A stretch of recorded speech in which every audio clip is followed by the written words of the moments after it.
Hello and welcome back to episode 7 of the Falke motor glider restoration. If you haven't seen the previous episodes, then check out this playlist. If you want to stay informed about the progress and receive updates when a new episode is released, then please consider subscribing to this channel. Although we finished applying the fabric last time, there are a few places that still need a bit of work. One of these places is the tail of the plane where we have 2 loose pieces of fabric. To do so, we apply a bit of special glue for the fabric covering to the plane, trim the fabric to the correct size, and paste it in place by dissolving the glue with solvent. With the hot air blower we tighten the fabric, just like we did with the rest of the covering. There were some pieces of fabric that were a bit reluctant to stay glued in place. To fix them we applied more glue underneath to the fabric. We then let the glue dry and pasted the fabric in place. We quickly learned that these small fixes require some quite uncomfortable positions in order to reach them. Underneath the fabric there are some holes for mounting cover plates underneath the wing. These had to be opened, something that can easily be done with a sharp knife. On the front of the plane there are some other holes where quick connectors for the motor cowling will be mounted. These holes also had to be cleared of fabric. Initially we were not quite sure whether the fabric went all around the metal tube of the fuselage frame or if it was only attached to the wooden former next to it. After looking at some old photos we were able to see that the fabric could be trimmed. When sanding the vertical stabilizers we got rid of all the paint on the sides, basically the large surfaces. But one place that we didn't sand yet is a relatively narrow strip of wood where the rudder hinges are located. Initially we tried sanding it just with sandpaper, but the paint that was used is kind of rubbery and really hard to remove. Therefore we quickly resorted to electric tools. Even with those it took a long time and a lot of effort to get rid of that paint. We sanded and cleaned the hinges for the rudder and gave them a new layer of 2-component paint. The paint underneath was still good and the hinges themselves were also in a good condition, so we had no reason to completely strip the paint off. The sanded wood was covered with primer to provide a nice layer for the final paint to adhere to. The rudder was the only part of the plane that still had its covering when we purchased it. However, there's a hole in it and we can see that the fabric had several repairs. All in the same place, on both sides of the rudder. Possibly from a trailer it was transported on at some point. In any case, the old fabric had to go.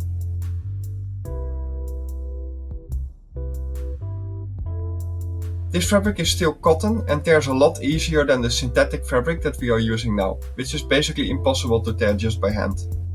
With most of the fabric gone, it was a matter of removing the more stubborn bits. This was partially done by sanding and partially by carefully scraping it off with a sharp chisel, taking care not to damage the wood underneath. These last little bits probably took at least 90% of the time. We also sanded, with Scotch-Brite, the rudder control horns. The paint on it had some cracks and there was a very light corrosion of the metal because of that. However, over the cracked layer of paint there was the same rubbery stuff that delayed us before. Eventually we figured out that just scraping it off worked way better than sanding. A final bit of sanding and a layer of primer and 2-component paint made the rudder control horn as good as new.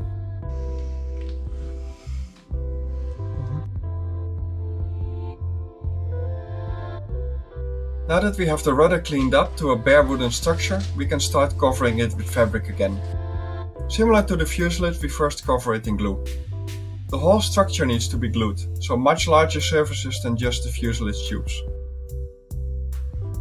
The work instructions specify that the ribs, with their much smaller surface, should get some extra layers of glue.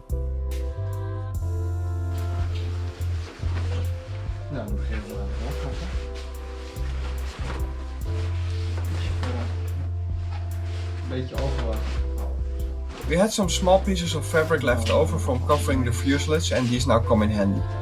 The fabric needs to align with the middle of the front of the rudder, where the hinges are located. The work instructions specify that you can either use some overlap on the fabric that will be attached to both sides, or you can just have them touch. We decided to go for some overlap as we think it will provide better protection against moisture. The fabric is then pasted to the wood on the outside edges of the rudder. The ribs are not glued yet. This is to avoid the fabric pulling on the relatively thin wooden ribs. Only after the fabric is pre-tensioned the ribs are actually glued. The Tensioning is done with a hot air blower that we also use when covering the fuselage. It is very useful to remove some of the small folds in the fabric where it is glued to the wood. With the fabric in place on the outside edges, they can be trimmed to size. It is very important to keep enough overlap with the fabric that will be glued to the other side. The work instructions specify a minimum overlap of 10 mm on the top and bottom and 20 mm on the back of the rudder. We more or less doubled this to be safe. Some of the glued edges are not very flush with the wood underneath. This can be solved with an iron. A few quick passes over it and it's flush with the wood. The extra material that we left during trimming can now be folded over to the other side and glued in place. And then it's time to cover the other side of the rudder. Since this process is pretty much the same, we will go through it very quickly. We glue it in place, we tension it, and we trim the fabric to size. After that, the final tensioning is done with the iron set to a specified temperature, 207 degrees Celsius. This makes sure that the tension is equal everywhere. With the hot air blower, the tensioning is noticeably more uneven. The final step to finish the rudder is to apply several layers of finishing lacquer to the fabric. We decided to, initially, only do this to the torsion box, the front of the rudder. By doing so, it was possible to mount the rudder to the fuselage. The rudder has a hinge on the top, which is a pin that slots in a hole from the top. On the bottom there is a, quite more substantial, bolt that goes through a hole and is secured with a crown nut. We did mount the crown nut, but we did not secure it with a split pin yet, as we still have to disassemble it later when we are going to paint everything.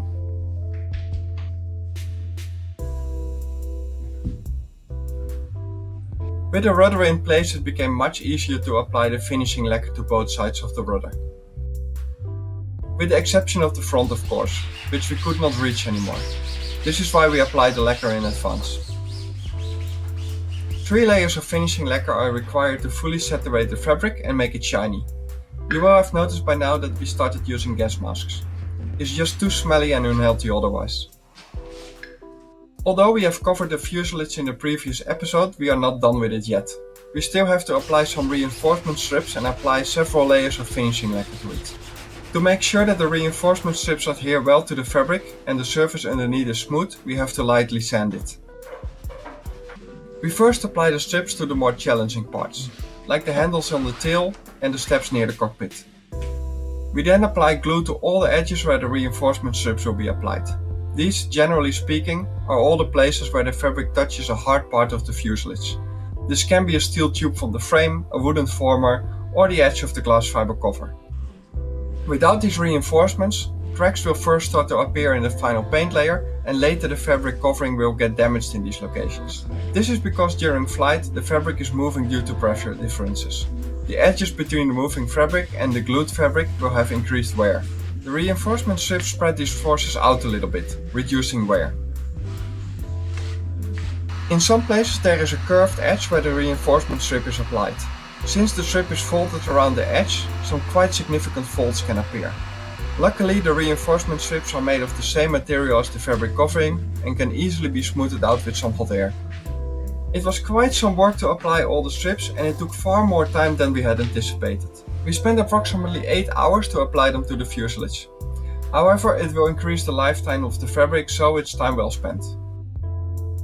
After application, we ironed all the strips to make sure they were nice and flush with the fabric covering underneath. And then sanded all of them to make sure that the finishing lacquer adheres well. After that, all that remained is to apply all the coats of finishing lacquer to the entire fuselage. This is where the gas masks really showed their use. While applying the lacquer we hardly smelled anything, but in short breaks we removed the masks and the smell was too much to stay in the workplace and we really had to go outside for a break. We applied 2 more coats of lacquer to the fabric, giving it a total of 3 coats, as described in the work instruction. The reinforcement tapes are thicker and still felt rough after that, indicating that they were not fully saturated yet.